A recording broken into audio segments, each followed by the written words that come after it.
श्रीमद् भगवद गीता का 9वां अध्याय। उसके उपरांत श्री कृष्ण भगवान बोले, हे अर्जुन, तुझ दोष दृष्टि रहित भक्त के लिए इस परम गोपनीय ज्ञान को रहस्य के सहित कहूँगा कि जिसको जानकर तू दुख रूप संसार से मुक्त हो जाएगा। यह ज्ञान सब विद्याओं का राजा तथा सब गोपनीयों का भी राजा एवं अति पवित्र, उत्तम, प्रत्यक्ष फल वाला और धर्मयुक्त है। साधन करने को बड़ा सुगम और अविनाशी है। हे परम तप, इस तत्व ज्ञान रूप धर्म में श्रद्धा रहित पुरुष मेरे को न प्राप्त होकर मृत्यु रूप संसार चक्र में भ्रमण करते हैं। हे अर्जुन, मुझ सच्चिदानंद परमात्मा से यह सब जगत जल से बर्फ के सदृश परिपूर्ण है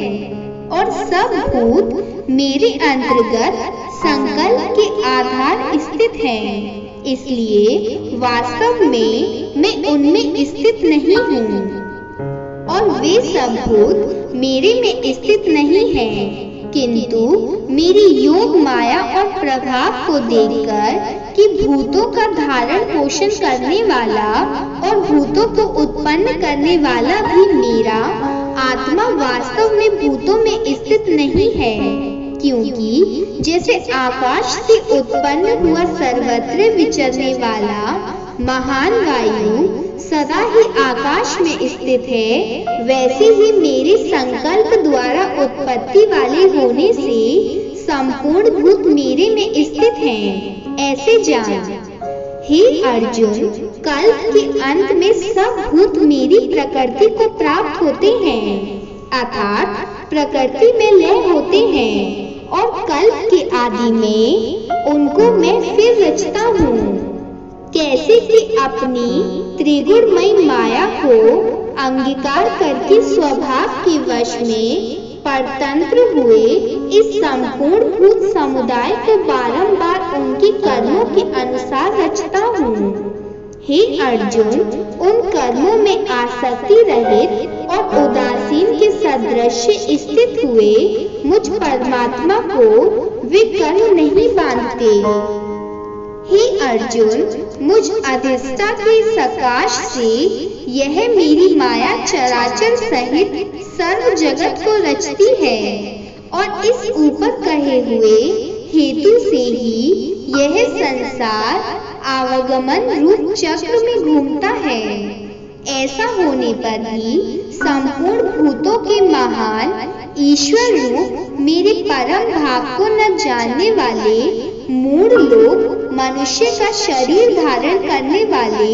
मुझ परमात्मा को तुच्छ समझते हैं, अर्थात अपनी योग माया से संसार के उद्धार के लिए मनुष्य रूप में विचरते हुए को साधारण मनुष्य मानते हैं, जो कि वृथा आशा, वृथा कर्म और वृथा ज्ञान वाले अज्ञानीजन राक्षसों के और असुरों के जैसे मोहित करने वाले तमाशी स्वभाव को ही धारण किए हुए हैं। परंतु हे कुंती पुत्र, देवी प्रकृति के आश्रित हुए जो महात्मा जन, वे तो मेरे को सब भूतों का सनातन कारण और नाश रहित अक्षर स्वरूप जानकर अनन्य मन से युक्त हुए निरंतर भजते हैं। वे दृढ़ निश्चय वाले भक्तजन निरंतर मेरे नाम और गुणों का कीर्तन करते हुए तथा मेरी प्राप्ति के लिए यत्न करते हुए और मेरे को बारंबार प्रणाम करते हुए सदा मेरे ध्यान में युक्त हुए अनन्य भक्ति से मुझ उपासक हैं। उनमें कोई तो मुझ विराट स्वरूप परमात्मा को ज्ञान यज्ञ के द्वारा पूजन करते हुए एकत्व भाव से, अर्थात जो कुछ है सब वासुदेव ही है, इस भाव से उपासते हैं और दूसरे प्रत्यक्ष भाव से, अर्थात स्वामी सेवक भाव से और कोई बहुत से प्रकार से भी उपासते हैं। क्योंकि क्रतु अर्थात श्रोत कर्म मैं हूँ, यज्ञ अर्थात पंच महायज्ञादिक समार्थ कर्म मैं हूँ, स्वधा अर्थात पितरों के निमित्त दया जाने वाला अन्न मैं हूँ, औषधि अर्थात सब वनस्पतियां मैं हूँ, एवं मंत्र में हूँ, घृत में हूँ, अग्नि में हूँ और हवन रूप क्रिया भी मैं ही हूँ। हे अर्जुन, मैं ही इस संपूर्ण जगत का धाता अर्थात धारण पोषण करने वाला एवं कर्मों की फल को देने वाला तथा पिता माता और पिता में हूँ और जानने योग्य पवित्र ओंकार तथा ऋषिवेद, सामवेद और यजुर्वेद भी मैं ही हूँ। हे अर्जुन, प्राप्त होने योग्य तथा भरण पोषण करने वाला सबका स्वामी, शुभाशुभ का देखने वाला, सबका वास स्थान और शरण लेने योग्य तथा प्रति उपकार न चाहकर हित करने वाला और उत्पत्ति, प्रलय रूप तथा सबका आधार, निधान और अविनाशी कारण भी मैं ही हूँ। मैं ही सूर्य रूप हुआ तपता हूँ तथा वर्षा को आकर्षण करता हूँ और वर्षता हूँ। और हे अर्जुन, मैं ही अमृत और मृत्यु एवं सत और असत भी सब कुछ मैं ही हूँ। परंतु जो तीनों वेदों में विधान किए हुए सकाम कर्मों को करने वाले और सोमरस को पीने वाले एवं पापों से पवित्र हुए पुरुष मेरे को यज्ञों से द्वारा पूजन स्वर्ग की प्राप्ति को चाहते हैं, वे पुरुष अपने पुण्यों के फल स्वरूप इंद्रलोक को प्राप्त होकर स्वर्ग में दिव्य देवताओं के भोगों को भोगते हैं। वे उस विशाल स्वर्ग लोक को भोगकर पुण्यशील होने पर मृत्यु लोक को प्राप्त होते हैं। इस प्रकार स्वर्ग के साधन रूप तीनों वेदों में कहे हुए सकाम कर्म की शरण हुए और भोगों की कामना वाले पुरुष बारंबार जाने आने को प्राप्त होते हैं, अर्थात पुण्य के प्रभाव से स्वर्ग में जाते हैं और पुण्यशील होने से मृत्यु लोक में आते हैं। जो अनन्य भाव से मेरे में स्थित हुए भक्तजन मुझ परमेश्वर को निरंतर चिंतन करते हुए निष्काम भाव से भजते हैं, उन नित्य एक ही भाव से मेरे में स्थिति वाले पुरुषों का योगक्षेम मैं स्वयं प्राप्त कर देता हूँ।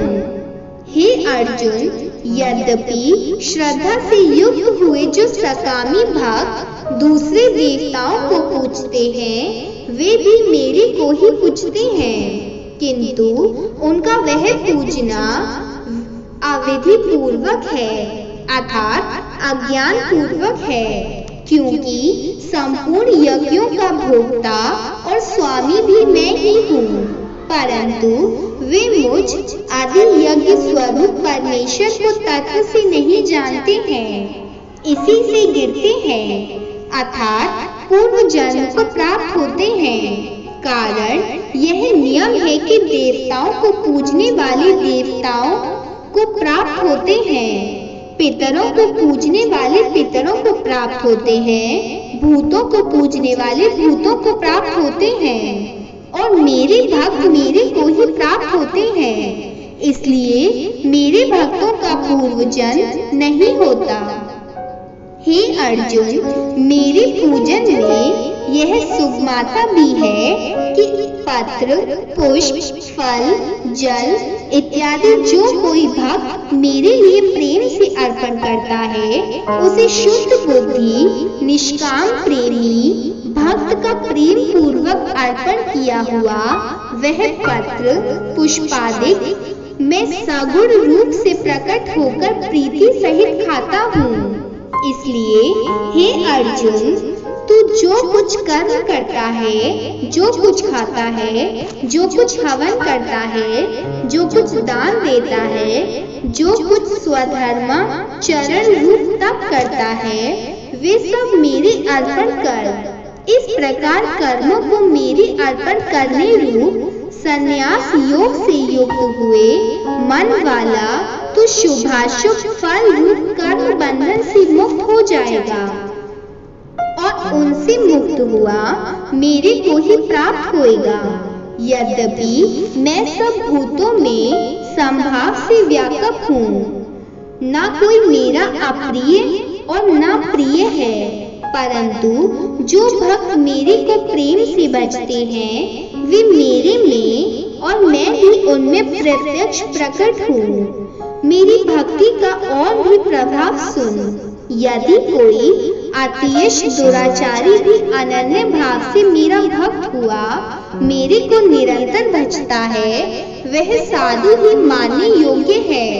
क्योंकि वह यथार्थ निश्चय वाला है, अर्थात उसने भली प्रकार निश्चय कर लिया है कि परमेश्वर भजन के समान अन्य कुछ भी नहीं है। इसलिए वह शीघ्र ही धर्मात्मा हो जाता है और सदा रहने वाली परम शांति को प्राप्त होता है। हे अर्जुन, तू निश्चय पूर्वक सत्य जान कि मेरा भक्त नष्ट नहीं होता,